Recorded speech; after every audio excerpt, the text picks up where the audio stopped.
Hi students, in a previous lecture we have started solubility of a gas into liquid. त्यामध्ये आपण solubility of a gas into liquid त्याची definition आणि which gases are more soluble in water, which gases are less soluble in water वगैरे बघितले. त्यानंतर factors affecting on the solubility of a gas into liquid आपण start केला होता. त्यामध्ये तीन फॅक्टर आपण बघितलेत. First factor nature of solute solvent, second factor temperature, third factor addition of soluble salt बघितले आणि प्रेशर आपण स्टार्ट केलं होतं. आणि हेनरीज लॉला पण थोडं स्टार्ट केलं होतं, पण थोडासा डिस्टर्बन्स आल्यामुळं तो अर्धवट राहिला. आज आपण बघूयात effect of pressure on solubility of gas into liquid. Okay, normally विचार करा, जर प्रेशर वाढवलं गॅसवरचं म्हणजे एखाद्या सॉल्व्हंटवरती किंवा एखाद्या लिक्विडवरती गॅस आहे, गॅस कुठलाही असू द्या, CO2, N2, O2 किंवा मिक्सचर ऑफ गॅस असू द्या, त्याच्यावरती जर त्या गॅसवरती जर प्रेशर वाढवलं तर त्या गॅसची सोल्युबिलिटी इनटू द लिक्विड काय होते, इन्क्रीज होते. If pressure increases then solubility of a gas into liquid increases. Solubility of a gas into liquid increases. Generally almost all the गॅसेसच्या बाबतीत हे होतं. ओके, त्यामुळंच CO2 जास्ती प्रमाणात डिझॉल्व्ह व्हावा म्हणून कोका कोला किंवा सॉफ्ट ड्रिंकच्या ज्या बॉटल आहेत त्या प्रेशराईज करून सील केल्या जातात. ओके, प्रेशराईज करून सील केल्यामुळे काय होते, CO2 वॉटरमध्ये जास्त प्रमाणात डिझॉल्व्ह होतो कारण त्याच्यावरती प्रेशर जास्त असतं. बरोबर आहे. त्यामुळे मग ते त्याचं झाकण काढल्यानंतर लगेचच असा इफर्वसन्स येतात आणि ते प्रेशर रिलीज होतं आणि CO2 बाहेर पडतो. बरोबर. मग ह्याचाच रिलेशन दाखवण्यासाठी solubility of a gas into liquid आणि प्रेशरचं रिलेशन दाखवण्यासाठी एक लॉ आहे, त्याला बोलतात Henry's law. Henry name of scientist. मग हेनरीज लॉचं स्टेटमेंट काय, the solubility of a gas into liquid is directly proportional to pressure at a given specific temperature. Okay, Henry's लॉचं स्टेटमेंट आहे, सरळ स्टेटमेंट आहे. काही बऱ्याचशा बुकमध्ये किंवा NCERT मध्ये थोडंसं स्टेटमेंट तुम्हाला हार्ड वाटू शकतं, पण स्टेटमेंट हेनरीज लॉचं काही हार्ड वाटून घेण्यासारखं नाही आहे. त्या NCERT बुकमधल्या स्टेटमेंटचा मिनिंग किंवा आता मी सांगितलेल्या स्टेटमेंटचा मिनिंग किंवा कुठल्याही दुसऱ्या आणखी बुकमध्ये काही वेगळं स्टेटमेंट असेल तर सगळ्या स्टेटमेंटचा मिनिंग एकच होतो. ओके, तर solubility of a gas into liquid is directly proportional to the pressure above the liquid at equilibrium. म्हणू शकतो at equilibrium at a given specific temperature. Okay, हे स्टेटमेंट आहे. सरळ तुम्ही लक्षात ठेवा, S is directly proportional to P.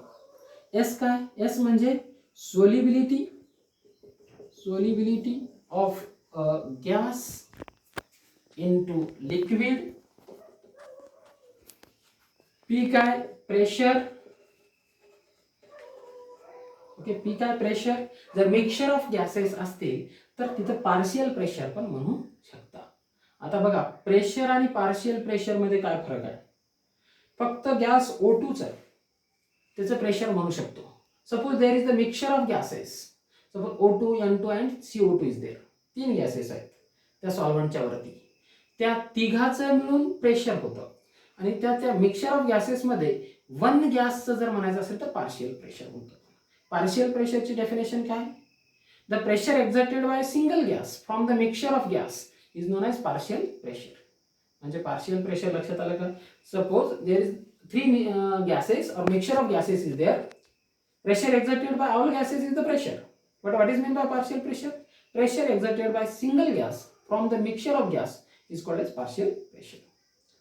जर त्या लिक्विडच्या वरती मिक्सचर ऑफ गॅसेस असतील आणि डिझोल्युशन ऑफ O2 विचारलं तर it is directly proportional to partial pressure of O2 असं म्हणू शकतो. ओके, तर पार्शियल प्रेशर लक्षात आलं तुम्हाला. इथं solubility of a gas into liquid is directly proportional to partial pressure at a given specific temperature असं म्हटलं तरीही हेनरीज लॉ बरोबर होतं. ठीक आहे, तर आता त्याच्या पुढे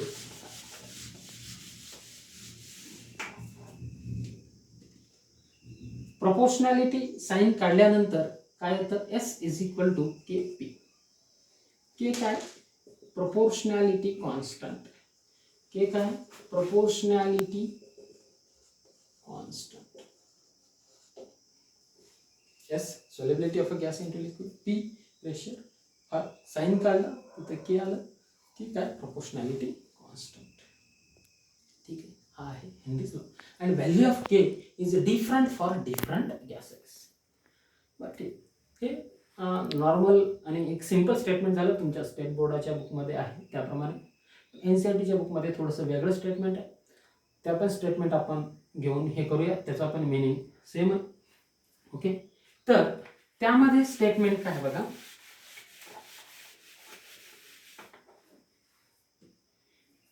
NCERTच्या बुकमध्ये.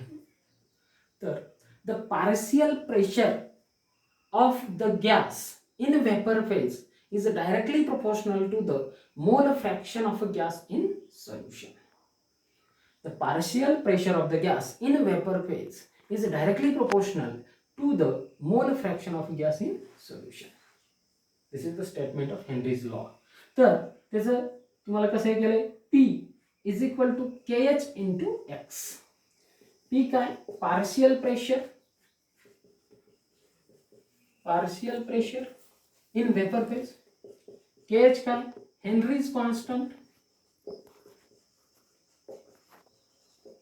X काय, mole fraction of that gas into liquid. बरोबर, याचा पण मीनिंग तोच आहे.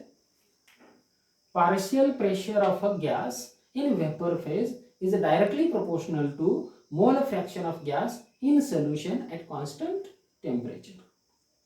बरोबर आहे, म्हणजे जेवढा मोल फ्रॅक्शन जास्त असेल, म्हणजे जेवढा गॅस जास्त डिझॉल्व्ह होईल तेवढं त्याचं पार्शियल प्रेशर जास्त असेल. बरोबर, जेवढा गॅस कमी डिझॉल्व्ह होईल, म्हणजे मोल फ्रॅक्शन कमी असेल तेवढं त्याचं पार्शियल प्रेशर कमी असेल. म्हणजे pressure increases, mole fraction increases, म्हणजे सोल्युबिलिटी इन्क्रीजेस. ओके, कुठलेही स्टेटमेंट लक्षात ठेवा, काही प्रॉब्लेम नाही. P is equal to KH into x. Partial pressure म्हणजे काय. ओके, हे पण स्टेटमेंट तुम्हाला कळलं, ते पण कळलं. कोणतेही एक स्टेटमेंट लक्षात ठेवला तरी चालेल. S is equal to K P ते लक्षात ठेवा, किंवा P is equal to KH into x. हे NCERTच्या बुकमध्ये दिले. कधी कधी क्वेश्चनमध्ये जर मोल फ्रॅक्शन काढा विचारलं आणि पार्शियल प्रेशर आणि KH ची व्हॅल्यू दिली तर तुम्हाला काढता आलं पाहिजे. ओके, ठीक आहे. मग आता तुम्हाला हेनरीज लॉचं स्टेटमेंट लक्षात ठेवा. सिंपल हेनरीजना काय सांगायचं आहे, solubility of a gas into liquid increases if pressure on the gas increases, okay, at constant temperature. आता इथं व्हॅल्यू फॉर KH ची value is different for different gases. काय असते, value of KH is different for different gases. KH काढण्यासाठी P by X, partial pressure upon X is equal to partial pressure upon हा X into multiplication मध्ये इकडे येऊन काय होईल, divide होईल, is equal to KH. Okay, and the value of KH is different for different gases. जर KH ची value वाढली तर solubility of a gas into liquid decreases. KH ची व्हॅल्यू जेवढी जास्त असेल तेवढी solubility of a gas into liquid decreases, कमी असेल. ओके, KH ची व्हॅल्यू कमी असेल तेवढी solubility त्या लिक्विड मध्ये जास्त असेल.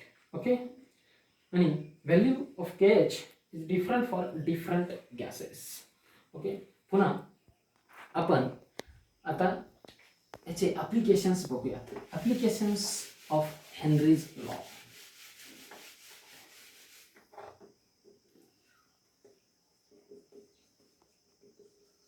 Applications of Henry's law. आता बघा, याचे 2-3 ॲप्लिकेशन आहेत. In industries of soft drink, Coca-Cola, the soda bottles or Coca-Cola bottles sealed by pressurizing on it, or sealed by pressurizing on it. Why? Because when we increase the pressure on the liquid, then the CO2 dissolve in more proportion. Therefore, soda bottles are sealed by increasing pressure on it. Okay, का तर CO2 जास्ती प्रमाणात dissolve व्हावं म्हणून. Then म्हणजे हा use Henry's लॉचा use, if pressure increases solubility increases. CO2 जास्त प्रमाणात सोलेबल करण्यासाठी वॉटरमध्ये त्या काय केल्या जातात, त्या सोडा बॉटल्स प्रेशराईज करून सील केल्या जातात. सेकंड यूज स्क्युबा डायव्हर्सचा. Scuba divers means deep sea diving, म्हणजे समुद्रामध्ये खोलवर पोहोच जाणारे स्क्युबा डायव्हर्स. ओके, त्यांना बोलतात स्क्युबा डायव्हर्स. त्यांच्या बाबतीत काय प्रॉब्लेम होता, when scuba divers diving in a deep sea, then when they go down and down, ते जेव्हा खाली खाली जात जातील तेव्हा वॉटरचं प्रेशर त्यांच्यावर वाढत जाईल. बरोबर, वॉटरचं प्रेशर वाढत गेलं की solubility of different gases in to the blood increases. ब्लडमध्ये काय होते, सोलेबिलिटी वाढत जाते डिफरंट गॅसेसची. पण ते वरती येत असताना जसं जसं ते वरती येतील तसं तसं त्यांच्यावरचं प्रेशर काय होईल, रिलीज होईल. प्रेशर रिलीज झालं की काय होईल, solubility of a gas in to the blood decreases. मग त्यामुळे काय होतील, ते N2 नायट्रोजन जे ब्लडमध्ये सोलेबल होत होता, जेव्हा ते खाली खाली जात असताना नायट्रोजन जो ब्लडमध्ये सोलेबल होत होता, ते वरती येत असताना जसं जसं प्रेशर रिलीज होईल ते नायट्रोजनचे बबल्स ब्लडमधून बाहेर येत होते. आणि ते बबल्स एकदम सडनली बाहेर येत असल्यामुळं त्यांना बेन्स नावाचा डिसीज म्हणजे क्रॅम्प्स असं भरपूर त्रास व्हायचा. आणि त्यांचं त्यामध्ये डेथ सुद्धा होत होती स्क्युबा डायव्हरची. क्रॅम्प्स त्या डिसीजला बोलतात बेन्स. आणि ते अवॉइड करण्यासाठी काय केलं जातं, the tank air tank of scuba diver is diluted with helium. हेलियमने डायल्यूट केला जातो, जेणेकरून ते वरती येत असताना नायट्रोजनचं प्रमाण कमी असेल. To avoid that bend disease, that air tank of scuba diver is diluted with helium. हेलियमने डायल्यूट केल्यामुळे नायट्रोजनचं प्रपोर्शन कमी होईल, त्यामुळे dissolution of nitrogen in to the blood कमी होईल. आणि डिझोल्युशन कमी झालं, रिलीज वरती येत असताना जेव्हा प्रेशर रिलीज होईल तेव्हा पण ते नायट्रोजन कमी प्रमाणात बाहेर येईल, त्यामुळे त्यांना तो त्रास होणार नाही. म्हणून air tank is diluted with helium. Helium किती प्रमाणात असतं, 11.7% of helium, 56.2% of nitrogen and 32.1% of oxygen असं त्यांच्या एअर टँकमध्ये स्क्युबा डायव्हरच्या प्रपोर्शन असतं. ओके, तर यावेळेला हा स्क्युबा डायव्हरचा प्रॉब्लेम सुद्धा सॉल्व्ह करण्यासाठी इथं हेनरीज लॉचा अप्लाय होतो. म्हणजे स्क्युबा डायव्हर्स लक्षात आलं का, जेव्हा जेव्हा ते डीप सी डायव्हिंग करत असतात, खाली खाली जात असताना प्रेशर वाढतं. प्रेशर वाढल्यामुळं एअर टँकवरचं प्रेशर वाढलं की त्याची solubility of a gas in to blood increase होते. पण जेव्हा ते वरती येतात तेव्हा प्रेशर रिलीज होतं, सोलिबिलिटी कमी होते, त्यामुळं त्यांच्या ब्लडमधनं गॅस बाहेर पडतात, म्हणजे जे सोलेबल एक्स्ट्रा सोलेबल झालेले आहेत.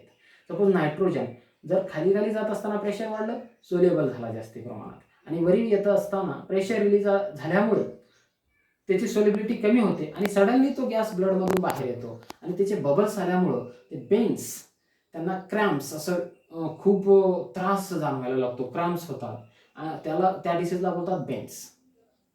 आणि त्या डिसीजमध्ये त्या स्क्युबा डायव्हरची डेथ सुद्धा होऊ शकते. आणि ते अवॉइड करण्यासाठी त्यांच्या एअर टँकमध्ये हेलियम टाकला जातो किंवा हेलियमने डायल्यूट केलं जातं. Okay, third application of Henry's law is the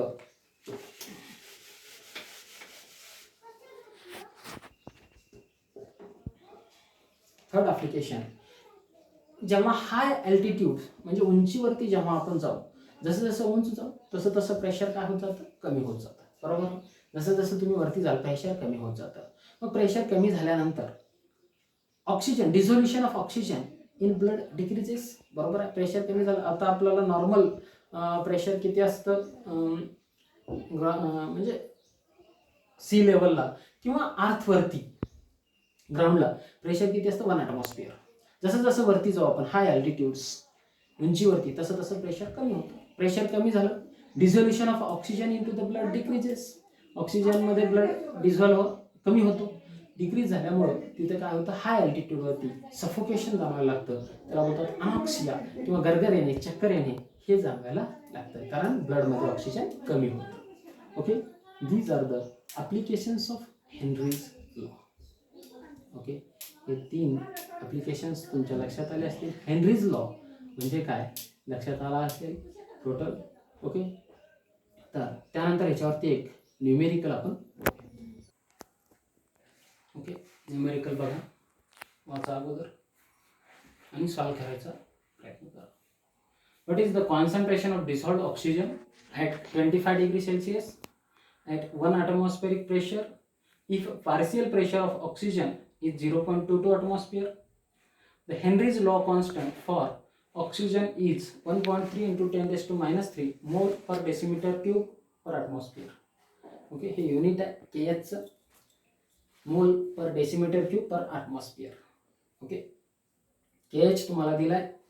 solubility काढायला सांगितले. What is the concentration of dissolved oxygen म्हणजे सोल्युबिलिटी काढायला सांगितले. कॉन्स्टंट टेम्परेचर आहे 25 डिग्री सेल्सियस. पार्शियल प्रेशर दिलं आहे 0.22 ॲटमॉस्फिअर. ओके, तर कॉन्सन्ट्रेशन तुम्हाला काढायला सांगितलं आहे.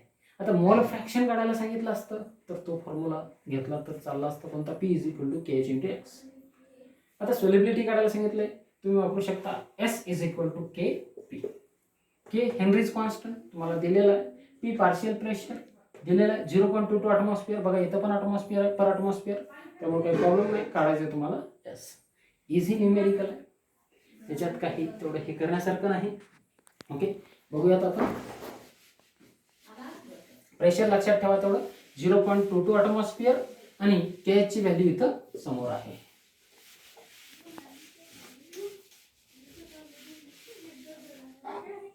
तर S = KP. S = KP. K किती आहे 1.3 into 10 raised to minus 3. P किती आहे पार्शियल प्रेशर 0.22. ओके, मग काय होईल 0.22 22 into 3 66. Okay, sorry 22 into 1 22 plus 6 28. Okay, 0.286 बरोबर इंटू 10 raised to minus 3. त्यालाच आपण लिहू शकतो 2.86 into 10 raised to minus 4 मोल पर डेसिमीटर क्यूब. ओके, हे त्याचं कॉन्सन्ट्रेशन असेल, concentration of oxygen into that water. Okay, किंवा solubility of oxygen into that much amount of water असं आपल्याला म्हणता येईल. अशाच प्रकारचे न्यूमेरिकल तुम्ही करू शकता घरी करा. हा हेनरीज लॉ इथे कंप्लीट झाला. ओके, त्यानंतर नेक्स्ट पॉईंट आपण पुढच्या लेक्चरमध्ये स्टार्ट